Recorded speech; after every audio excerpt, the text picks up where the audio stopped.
నమస్తే welcome to our channel నేను సమ్రీన్ ఈ రోజు మనతో ప్రముఖ సీనియర్ జర్నలిస్ట్ జగదేవ్ గారు ఉన్నారు ఆయనతో మాట్లాడదాం సార్ నమస్తే నమస్తే వంగవీటి రాధా గారు వైసీపీలో చేరుతారనే సమాచారం మనం విన్నది కానీ ఇప్పుడు మళ్ళీ చేరట్లేదు నేను టీడీపీలో ఉంటాను అని చెప్పేసి వార్త వినిపిస్తుంది అసలు ఏం జరిగింది సార్ అంటే యాక్చువల్గా వంగవీటి రాధా గారు కొడాల నాని గారు వల్లభనేని వంశీ గారు ఈ ముగ్గురు మంచి మిత్రులు క్లోజ్ ఫ్రెండ్స్ అంటే అది అందరికీ ఉమ్మడి కృష్ణా జిల్లా కానీ మన బాగా ఆ రాజకీయాల గురించి తెలిసిన వాళ్ళు ఉంటే ఇది ఎవరైనా ఈజీగా చెప్పేస్తారు అండ్ మోర్ ఓవర్ వాళ్ళు ముగ్గురు డిఫరెంట్ భావజాలం ఉంటే ఉండొచ్చు కానీ ముగ్గురు మంచి మిత్రులు మొదటి నుంచి కూడా కలిసి బిజినెస్లు కానీ లేదా కలిసి కొన్ని కార్యక్రమాలు చేయడం కానీ రీసెంట్ గా రాధా గారి పెళ్లికి వీళ్ళిద్దరు వెళ్ళడము అక్కడ పార్టీలకు అతీతంగా కలుసుకోవడము అన్ని జరిగాయి. అయితే ఇక్కడ కూడా మళ్ళీ వీళ్ళు డిఫరెంట్ సామాజిక వర్గానికి చెందిన వ్యక్తులు కూడా అంటూ ఇద్దరు ఒక సామాజిక వర్గం రాధా గారు వేరే సామాజిక వర్గం అంత మిత్రులుగా ఉన్న వాళ్ళు కొడాల నాని గారు మొదటి నుంచి వైసీపీలో ఉండడము అక్కడ చంద్రబాబు గారికి కానీ టీడీపీకి కానీ బాగా తిట్టడము అన్నీ జరిగాయి. ఆ తర్వాత జగన్మోహన్ రెడ్డి గారు కృష్ణా జిల్లా యాత్రలకు వెళ్ళినప్పుడు ఒకానొక సందర్భంలో వంశీ గారిని ఆలింగనం చేసుకున్న సందర్భంలో చాలా విమర్శలు వినిపించాయి. అప్పుడు వంశీ గారు ఖండించారు నేనేం వైసీపీలోకి వెళ్ళట్లేదని. కానీ రీసెంట్గా వచ్చిన వార్తలు తర్వాత జరిగిన సమీకరణాల్లో వంశీ గారు కూడా వైసీపీలోకి వెళ్ళడం జరిగింది. అంటే దానికి సానుకూలంగా మాట్లాడడం జరిగింది.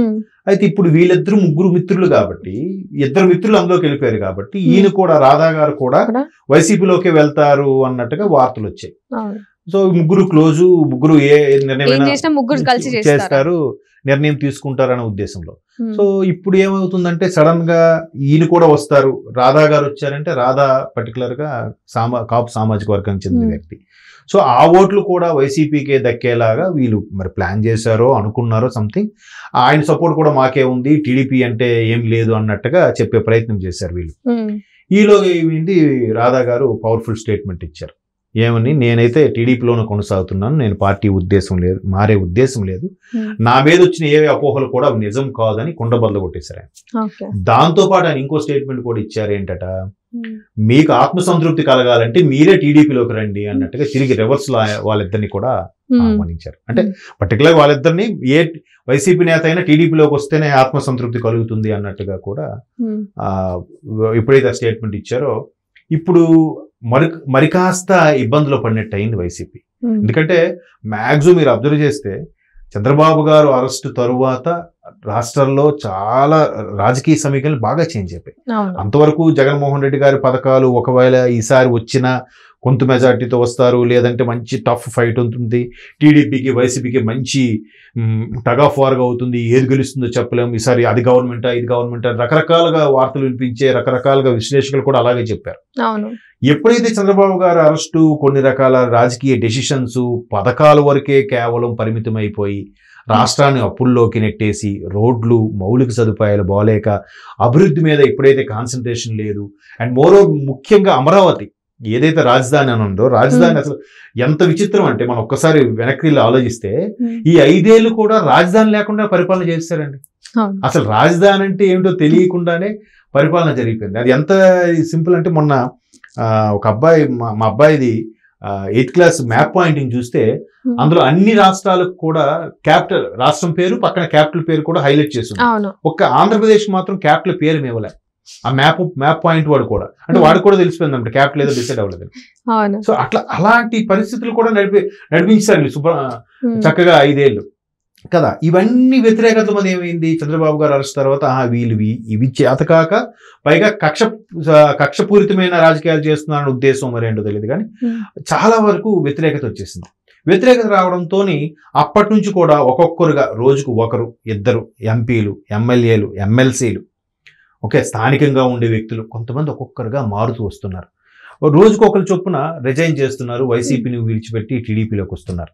సరే ఇంకా ఎలక్షన్స్ టైం ఉంది కదా, ఏప్రిల్ వరకు ఉంది, మార్చి వరకు ఉంది అనుకుని కొంతమంది సైలెంట్ గా ఉంటున్నారు. మన పరిస్థితి అంటే చాలా మంది ఎలా ఉంటదంటే దాన్ని ఏమంటారు గోడ మీద పిల్లిలా ఉన్నారు. ఎప్పుడు టైం ఇటు బాగుంటే అటు బాగుంటే అటు ఏది బాగుంటే అటువైపు దూకేద్దామని ఆలోచన ఉన్నారు. కానీ కొంతమంది ముందుగా గ్రహించి ప్రజల వ్యతిరేకత ఇలా ఉంది, సో లాభం లేదు, మనం ఇప్పుడు ముందుగానే తేరుకుంటే కళ్ళు తెరిస్తే ఖచ్చితంగా ఆ పార్టీలోకి వెళ్తే అట్లీస్ట్ ఆ పార్టీలో కొంత వాల్యూ ఉంటుంది. ఆ పార్టీలో టికెట్ ఇవ్వకపోయినా నెక్స్ట్ ఎలక్షన్స్ అయిపోయిన తర్వాత నామినేటెడ్ పోస్టో ఇంకేదైనా ఎమ్మెల్సీకో ఏదో ఇస్తారు. అని చెప్పి చాలా మంది ధైర్యం చేసి ముందుకు వస్తున్నారు. ఇంకా కూడా వస్తారు. ఇది ఒకరే కాదు, ఆ పార్టీ జగన్మోహన్ రెడ్డి గారికి అత్యంత సన్నిహితులైన బాలినేని శ్రీనివాసరెడ్డి గారు లాంటి వ్యక్తులు కూడా, కుటుంబ సభ్యులు ఆయన, అంటే దగ్గర బంధువు ఆయన, అటువంటి వ్యక్తులు కూడా బయటకు వచ్చేసే సందర్భం మనం చూస్తున్నాం. ఒకరు కాదు, అంతెందుకు షర్మిల గారు మరి ఏమైంది, పార్టీని వీడారు, బయటకు వెళ్ళిపోయారు, తెలంగాణ వచ్చారు, తెలంగాణలో పార్టీ పెట్టారు, తర్వాత అది కాంగ్రెస్ సపోర్ట్ చేశారు, ఇప్పుడు మరలా అదే కాంగ్రెస్ లో విలీనమై ఆంధ్రప్రదేశ్ కి పిసిసి చీఫ్ అయ్యారు. సో తల్లి చెల్లి కూడా ఆ పార్టీలో ఉండటం లేదు, ఇంకా దగ్గర బంధువులు ఏముంటారు, మిగతా వ్యక్తులు ఏముంటారు కదా. ఇంత జరుగుతున్న నేపథ్యంలో మరి వాళ్ళందరికీ చెక్ పెట్టినలాగే నిజంగా వంగవీటి రాధా గారి స్టేట్మెంట్ ఇచ్చారు.